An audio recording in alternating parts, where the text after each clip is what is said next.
Hello guys and girls, and welcome back to yet another TryHard Diablo 3 class guide. So we're going to be covering the Monk. We're going to go over the 1.0.4 changes, how they affected the class. We're going to cover gear, and we're going to go over a few of the spec variations you can use. So let's get into the game, and we'll have a look at a few of the specs.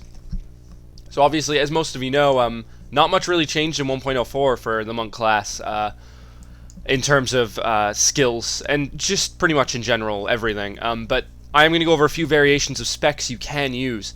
So pretty much, there's a few things in your spec which you're always going to want. Otherwise, your monk won't be very good. It's just the way the skills work, really. So pretty much, some of the skills you're guaranteed you're going to want to use. You're going to want to use Serenity with Ascension, preferably. Obviously, unless you have insane gear and you can survive without Serenity, but you need some pretty good gear to do that. Sweeping Wind with Cyclone. That's probably the best DPS skill in the game, other than like Archon mode and a few of the other things. But Sweeping Wind is absolutely amazing, and it's almost too good to turn down. I wouldn't really recommend using a build without this. And then Mantra of Conviction obviously increases your straight up damage 12%. With Overall, it gives you 24% damage, which is huge. And then Mantra of Evasion you can use. Okay, there's a couple of other mantras you can use, but the other one I'd recommend is Mantra of Evasion with Backlash, which is 48% damage when you dodge an attack. And I'll go over that build in a bit, but we'll keep Mantra of Conviction in there for now. Now your three passive skills, you pretty much want to keep the same. You have Resolve, which reduces damage by 25% for 2.5 seconds. One with Everything, which increases your resistance based on your highest resistance. And Seize the Initiative, which gives you 100% of your dexterity turned straight into armor, which is pretty big. Now, the only one I'd recommend changing if you're going to change anything is you could change Resolve for Guardian's Path, which is almost equivalent kind of defensive. The only difference between Resolve and Guardian's Path is Resolve reduces damage off everything, like Molten, laser beams from Arcane, things like that, where Guardian's Path doesn't. You can't dodge any of those things, so it's kind of a bit of a nerf from that, unless you're using a two-hander, but I don't think anyone's using two-handers right now. Okay, so now the skills you can swap in, this is where you can kind of vary the builds. Obviously, some of the primary skills were buffed. Deadly Reach and Crippling Wave still aren't great. I wouldn't really recommend using that. Wave 100 Fists has been buffed kind of big time. So Fists of Fury used to be, I think it was 20% damage over 5 seconds, but it's been buffed to 100% damage, holy damage over 5 seconds, and adds a short strike, which has always been in there, so it's like a little teleport. Now I use this primary skill all throughout my first day of testing, and it was pretty good. I'll go over the negatives about it in a bit when I cover all the other specs, but it's pretty good spirit generator, and it's just lots and lots of damage, so it's good to use. Now, in terms of your secondary, you can use whatever you want. The build I tried for a while, I was using... Okay, so Lashing Tail Kit is pretty good now, as Wave of Light is even better. I've been using Wave of Light with Empowered Wave. Well, I haven't been using it, but I was testing with it, and it was really good. So, it does 390% weapon damage, and then 45 to all enemies in a line. And then Empowered Wave reduces the cost by 40, or 240, which makes it pretty much spammable. Like you can... Yeah, as you can see, it's... you can spam it a lot, which is really nice. Now, in terms of your third skill slot, you want to vary. Breath of Heaven is pretty good with Blazing Wrath. I'd recommend using this, to be honest with you, because I mean the heal is nice. It's like an extra health potion, and then 15% increased damage for 45 seconds is almost too good to turn down. Now, this is where it gets kind of annoying because since most of our skills are so good, it's not like they haven't buffed the skills enough. It's just, well, I mean, yeah, they pretty much haven't. The skills we have at the moment are too good. Like Serenity, Sweeping Wind, Mantra Conviction, things like that. They're almost too good to turn down. You just can't. You just can't do it. It's, I mean, you can, but the build's not going to be very good, unfortunately. I personally, you're going to be mad here. You're going to be like, oh my god, I came here for an amazing new spec, and he's showing me the old kind of one I've been using. The problem is with the old one that we've been using for ages is it's the best one. It pretty much is the best spec right now. I mean, I've been testing a while. I've been watching live streams. I've been like researching everywhere and like, you know, actually genuinely looking at people's feedback and saying like, okay, what are they saying about these specs, and why do they think they're good? And then I try the spec out and it turns out it's not very good, and it kind of sucks. So this is the spec I'm still using. It's the classic one I've showed in all my guides. I'm sorry for showing it again, but I will really quickly. So your primary is Fist of Thunder with Thunderclap, teleports to the enemy, does 35% weapon damage as lightning. Now, why do I use this over Wave 100 Fists? You might be asking, because you think Wave 100 Fists would be more DPS base because it's meant to be the higher DPS base skill in the game.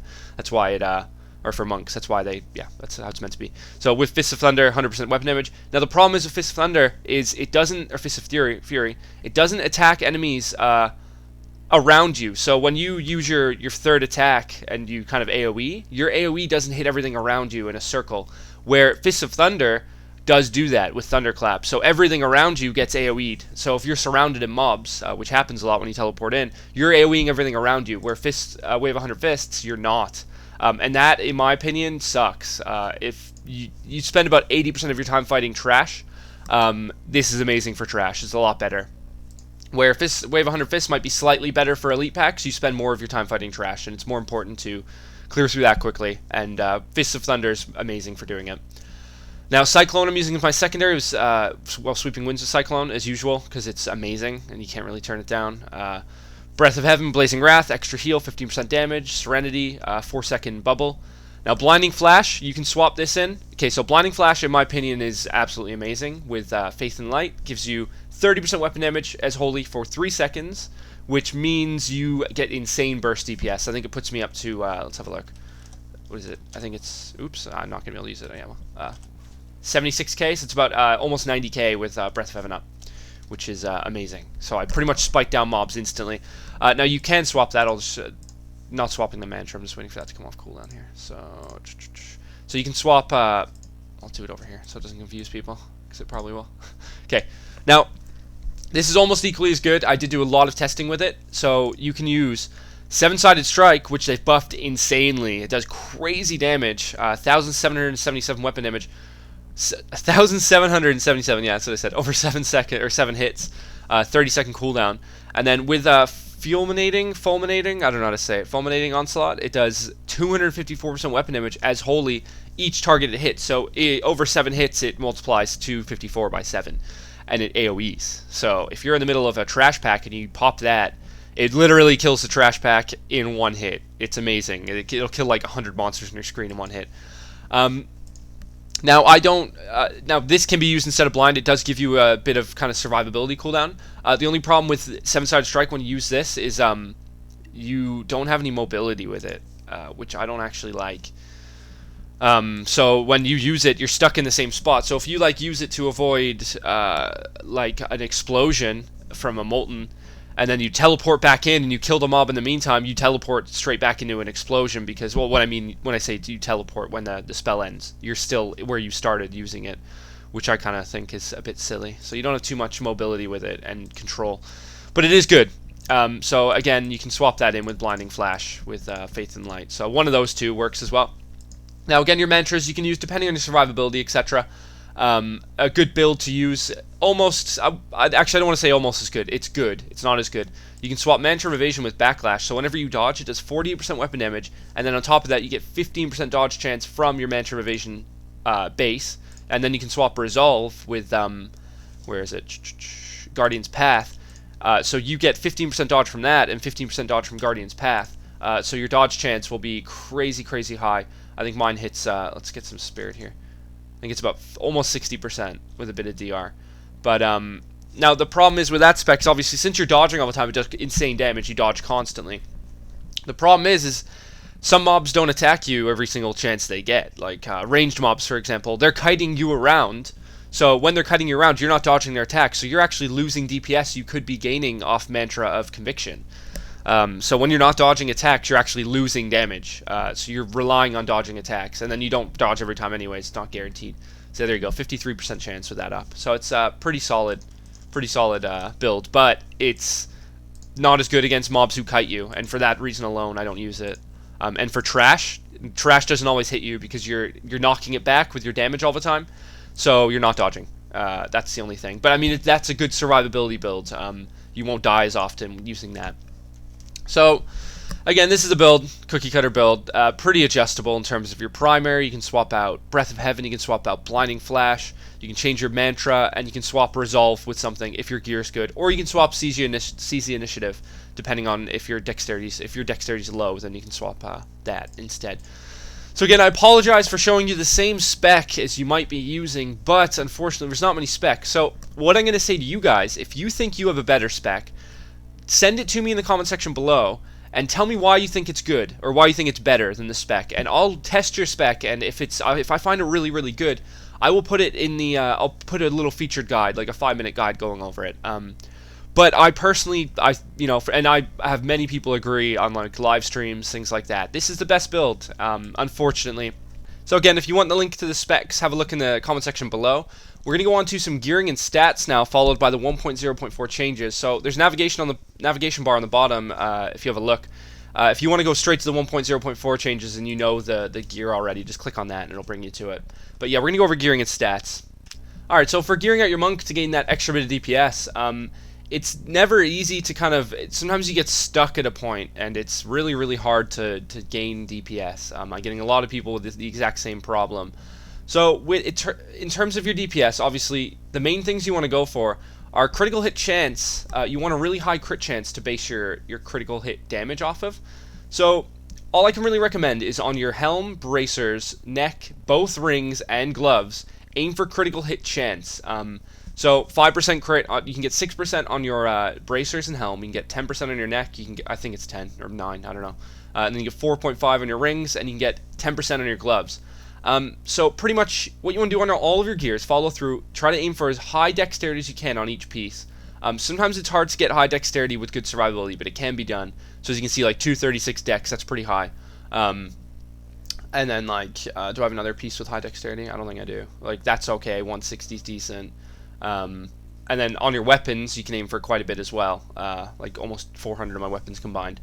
So you want to aim for as high dexterity as you possibly can on each piece, while kind of maintaining your survivability. And then you want to aim for as high critical hit chance on everything you can as well. Now on rings, on rings especially, I'm getting lots of people who are going for critical hit chance and critical hit damage. That's kind of wrong. If you can only afford 2 stats on each item, I know I don't have it on mine, but I haven't upgraded my gear in a while. If you want really high DPS, aim for critical hit chance and aim for attack speed on your rings. The attack speed outweighs the critical hit damage. So if you have like 7% attack speed or 6% attack speed, it'll outweigh like 25% crit damage by a pretty good margin. Even if your crit chance is like 50%, it does, from what I've seen at least. So you can aim for critical hit chance and attack speed on your rings. And then on your gloves, aim for critical hit damage and critical hit chance. So aim for anywhere from 50 to, I think it's anywhere from, no, sorry, about 30-ish% to 35 plus. As well as high crit chance. And when I say high crit chance, I mean 7.5% plus. Anything below that's not that high. And then in terms of your, obviously, these 2 items, your bracers and your helm, you want to aim for critical hit chance definitely on those. See a lot of people running around without crit chance on these. You can get it up to 6%, and it's a really nice little bonus. Now your neck, if you can't afford high crit damage, I'm talking like 40 to 60%, then go for attack speed. Go for critical hit chance anywhere from 6 to 10%, and then go for attack speed as well. If you can't afford anywhere 50% plus, maybe even 40%, don't bother getting it. Again, just do the ring rule where you get attack speed and critical hit chance, and it'll cost you a lot less. That's the thing. If you aim for critical hit damage and critical hit chance, like that neck cost me like 25 million or something stupid.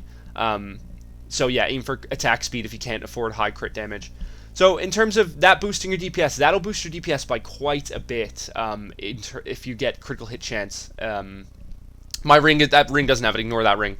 Ignore a bit some of my gear because I haven't upgraded my monk in a while. I've been trying to get my class guides out. Now your weapons are your main part of your DPS. So aim for a high damage main hand. So anywhere from 830 plus DPS. So yeah, I'd say about 830 plus is a pretty good margin. You can get weapons like that cheap now. They're not expensive. They're a couple 100k. Aim for high dexterity if you can, and aim for critical hit chance with an open socket. The only reason I don't have an open socket on this one is because obviously the stats are so good on it. 90% crit damage, it doesn't really need one. So yeah, so aim for really high DPS on your main hand, dexterity, and preferably critical hit chance with an open socket. Your weapons do cost the most out of all of your gear, and they will be the hardest to attain, but they do boost your DPS by the most. After patch 1.04, they're a bit easier to get now, so I'll go over that in a bit though. And then your offhand, the DPS isn't important. As you can see, 715 DPS isn't high at all, but it has 193 dexterity, 81% crit damage, and an open socket, which enables me to get 90% extra crit. I can get 100, obviously, if I forked out for gem, but I'm not going to. So yeah, that's really important. Your main hand, high DPS, high critical hit chance or critical hit damage, preferably open socket and dexterity if you can. Offhand, go for something lower DPS, doesn't really matter, but gave as much critical hit damage as you can in there, and dexterity. Now, you can aim for an offhand with 600 DPS and it's actually fine. As long as the crit damage is over 80% and has dexterity on it, it will be fine. But yeah, that's about it for kind of getting your extra bit of DPS. Just aim for as high dexterity as you can, aim for critical hit chance, and attack speed on rings and neck if you can't afford the critical hit damage on your neck, of course. Now, in terms of stat priority and stuff, I'm going to send you a link to my old video because it has it done absolutely perfectly. And I feel pointless to go over it again and make the video an extra 10 minutes long, save you the bandwidth, really. It's not me being lazy, it's just the fact that the video will be 40 minutes long if I keep the stat priorities in it. The stat priorities have not changed since 1.0.3, they are the exact same. So there's a link right here if you have a look, and you can just click on that and go straight to it.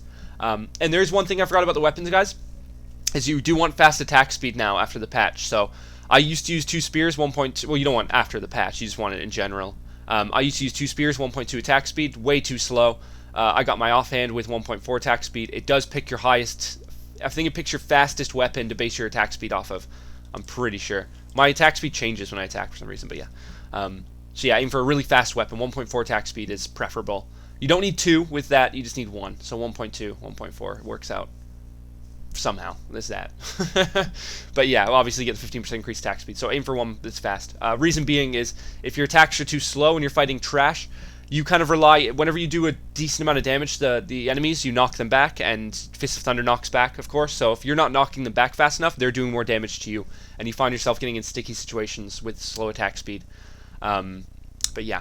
So that's it, how you get your extra DPS, guys. We're going to move on to the 1.0.4 changes now. Again, there's a link here if you want to have a look at the stat priorities for what you want to aim for and which resistances are in the video as well. So have a look at that. But yeah, let's move on to the 1.0.4 changes, and we'll go over what's changed with the Monk class. Alright, let's get into these patch notes. So before we start, I just wanted to say it's going to be a bit of general discussion here. My thoughts and opinions, why they changed things, what they could change in the future, things like that. So yeah, pretty much with the Monk class, everyone's complaining right now, and I mean, I can't say I'm on board, but I can see why. Everyone's complaining right now because Blizzard really didn't change a lot. I mean, we have the shortest section of the patch notes by a long shot, and nothing really changed for us, realistically. Definitely in terms of like build versatility, hasn't changed that much. Reason being, and this is what I thought before, I said this, I mean, if you're one of my live streamers, you know I've said it many times. People have asked, what are they going to change in 1.04? I said probably nothing. Reason being is that monks were actually pretty good to begin with. They're one of the stronger classes in 1.03, and changing them really wouldn't have, I mean, it would have made them pretty much really good, and they're pretty sweet spot right now, I'd say. So I mean, you could say, like, oh my god, Whirlwind Barbarians, they shred through everything, they move so quickly.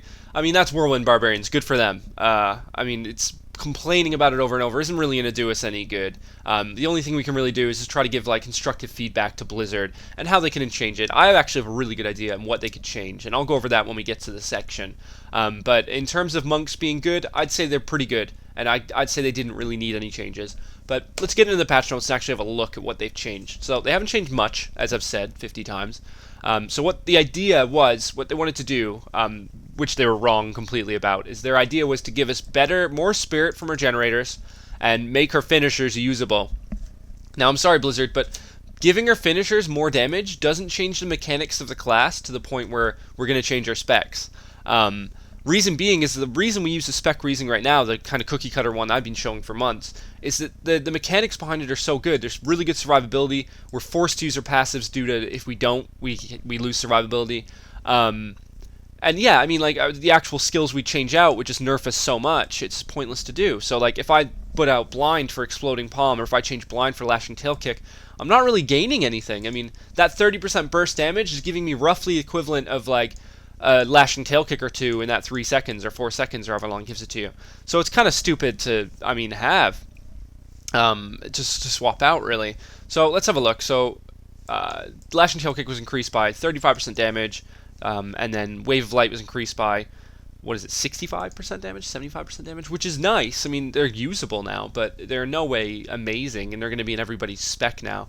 I think what Blizzard needs to do really is change kind of the actual mechanics of our class. They need to change some kind of mechanic that makes this actually better.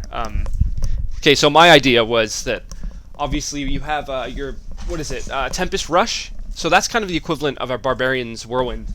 My idea was, obviously, Tempest Rush, the only reason we don't use it is because Spirit isn't easy to come across. So with this one, I mean, okay, so it costs 15 Spirit to get up, which is stupid, and then it costs 10 per second, and then not only that, it knocks enemies back. So if they, okay, so my idea, this is like my idea to make monks pretty cool and fast to move around the map and like really good. So get rid of that Spirit on cast, because that's stupid. That shouldn't be there. It doesn't make sense. And then, I mean, the skill's not that good anyways. Why should it cost Spirit to start channeling? So it should keep, 10 Spirit while channeling per second. Fine. What it should do, they should get rid of the knockback and give us some kind of Spirit back whenever you crit or something. So it would essentially almost make us like a Whirlwind Barbarian, where this would, I'm not saying I want to be a Whirlwind Barbarian, but this would make us, it'd be a pretty cool change. So pretty much this, you'd be like constantly moving around, and your Cyclones would be critting off your critical hits, and then like your Sweeping Winds would be going, and your Tempest Rush would be going. It would be really fun to see all those numbers pop up, and if you could just hold Tempest Rush down for more than like 10 seconds at a time, it would be awesome. So if they change that, they could add a lot of versatility into monks and make a kind of a Whirlwind monk almost. And I'm pretty sure that would make a lot of people happy. So back to the patch notes anyways. 7-sided strike, this is the main change. This is the only really obvious change. It makes the skill usable. 7-sided strike is almost double and a half damage. 770% weapon damage to 1,777 over 7 hits. So they've increased it by 1,300 damage roughly. 1,000 damage. What am I saying? 1,000 damage. Which is what is it? 150% increased damage almost, which is really good. And then all the runes are really nice as well. I mean, this one went from 1,007 damage to 2,309 over 7 hits. If you use that in Elite Pack, so when it's just the Elite Pack round, you pretty much kill them in one 7-sided strike. Well, maybe get them down to 50% health, which is really nice. Other than that, the other ones are nice. Fulminating Onslaught, if that's how you say it, sorry. 111 to 254% damage, which is really juicy. You use that in the middle of like a load of trash pack mobs, and they die in like a second. So that's pretty cool. 7-sided strike's usable. The finishers are usable, but they're not, I mean, I'm sure you guys will agree, it's nothing game-changing. So what? My Wave of Light does a bit more damage, meh. It's not fantastic. Then Wave 100 Fists, this is a nice change as well. This makes this usable. 100% damage over 5 seconds. Really nice, but again, doesn't attack mobs behind you on the final hit, which I find to be a really big hindrance. I don't like it at all. In terms of passives, it doesn't matter what they change with passives, because the passives we're using right now are so good, you don't want to use anything else. Resolve and the other two, I mean, they're just too good to say no to. They really need to change something to make passives usable. So Exalted Soul, wow, 1 Spirit regen. Thanks, guys. Fleet-footed, oh my god, I can stack 25% movement speed and 10%. Oh, like, come on, Blizzard. Guardian's Path, dual wielding, 35% increase on two-handers. Two-handers still aren't really used that much, even, unless you have like a really good Scorn or something, which are really expensive. So. Bug fixes, Exploding Palm, they nerfed the bug apparently. I never used it, so I don't know if it's actually fixed or not. I heard it wasn't fixed still, but who knows. Well, I'm sure you guys know. I don't know. I don't use it. Mystic Ally, wow, look at that. All Mystic Allies are summoned with full health. Thank you, Blizzard. And then that's just stupid. So, overall, for the actual monk mechanic changes, they didn't really change anything. I mean, I can't say I agree with Blizzard not changing too much, but I can't say I disagree with them, because monks are pretty good. And what I want you guys to let me know in the comment section below is if you have found a better build, or let me know what you think about the patch notes in terms of, sorry, not if you have found a better build, if you could think of a way to make builds better, let me know in the comment section below, because I actually want to make a forum post on the monk forum things and hopefully get a blue post from it, and I want to pitch some good ideas to them to make monks bit more versatile in terms of spec, because it feels like we're like the new Witch Doctor now. Like, we're stuck with one spec. That's what kind of Witch Doctors were like before. They were like stuck with limited choices. I'm not saying we're like Witch Doctors, because Witch Doctors weren't very good to begin with. But monks are good. But it would be nice to have a bit of versatility. So if you let me know in the comment section below what you think they could change, and we'll try to make a forum post together about what they could change and how to make it more fun. Let me know what you think of my Tempest Rush idea, getting rid of the initial cost, giving it no knockback, but giving it preferably some kind of spirit regen in there, like chance on hit or something, and then maybe the damage is fine. So yeah, let me know what you think of that. Let's move on to the 1.04 monster changes. I'm sure all of you know this by now. I'm not going to take too long on this one. They reduced health of Elite by 11%, 8%, and 2.5%. That's through Act 1 through 4, 3 and 4. And then overall, this is a really nice change. The overall damage reduced by monsters in Act 3 by 15%. So monsters don't do that much damage anymore. This wasn't a really necessary change, but it is helping people get in Act 3 and 4 now. And it helps me a lot, because when I do farm like 10 hours in a day sometimes, I like to face roll, and I don't like to think all the time. So this helps me just kind of like sit back and relax and play for 10 hours. Where before it was kind of like I couldn't, because it was just like, well, I could, but it was a bit more like straining on my brain. But other than that, normal health monster increased by 10%, and to make up for that, like the reason they did that is they want you to clear through trash now instead of skipping it, so 10% increased health, but then they increase the chance of them dropping a yellow or blue item by 4 times, so that's it's nice. I've seen quite a few 62 and 63 items off yellow mobs now. And it seems like legendaries drop chances have increased as well. I've seen quite a few legendaries. I've found 5 in the first 2 days, and they all sold for like 10 million each. So I don't know. Let me know what you guys found for legendaries, but it feels like they've increased the drop chance by quite a bit. So yeah, that about covers it for the patch notes for monks. Again, let me know what you think we could change, or Blizzard could change to make us more versatile. Not better. I mean, roughly the same efficiency and stuff, just more, more fun, like a different fun spec to play. Let me know what you guys think. Alright guys, that about concludes it for today's video. So hopefully this helps you in some way. Again, I know it kind of sucks, like you might have came here like thinking you might get some like revolutionary new spec or something, but unfortunately this is not what Blizzard have done this patch for monks. But like I said, I could see a pretty good future for monks in 1.05 where they make us more versatile, add a bit more stuff in, hopefully. We'll see. But other than that, future guides coming out. I'm making a melee and range survival guide. That'll come out in the next 2 or 3 weeks. Obviously, I'm getting out the rest of the class guides out first. Next one will be the Demon Hunter or Wizard, followed by the Barbarian. So I'll have those out probably in the next... I'll get 2 out by next Friday. It's Wednesday the 28th right now, I think, for 29th. So not this Friday. Friday after, I'll have both those out. Should do. And then the Barbarian one will be the week after. So in the next... I don't know, about 20 days, I'll have the next 3 out. Taking a little while to get them all done, obviously. Got a lot of Guild Wars stuff to do as well. So you got a melee range survival guide coming out, the rest of the class guides coming out first, and I'm getting lots of Guild Wars content. So if that's your thing, or if that's something you're looking to get into, check out my videos. It might give you a bit of insight on the game. I'd say it's pretty good. I won't talk about it too much here because we're talking about Diablo, but yeah, have a look at those if you like them. But yeah, don't forget to follow, or don't forget to subscribe and follow me on Twitch as well. I'll put the links here. And yeah, guys, thanks for watching. Here's a couple links to my other videos as well. But yeah, guys, thanks for watching. Hopefully this helped. I'll see you guys later. Bye-bye.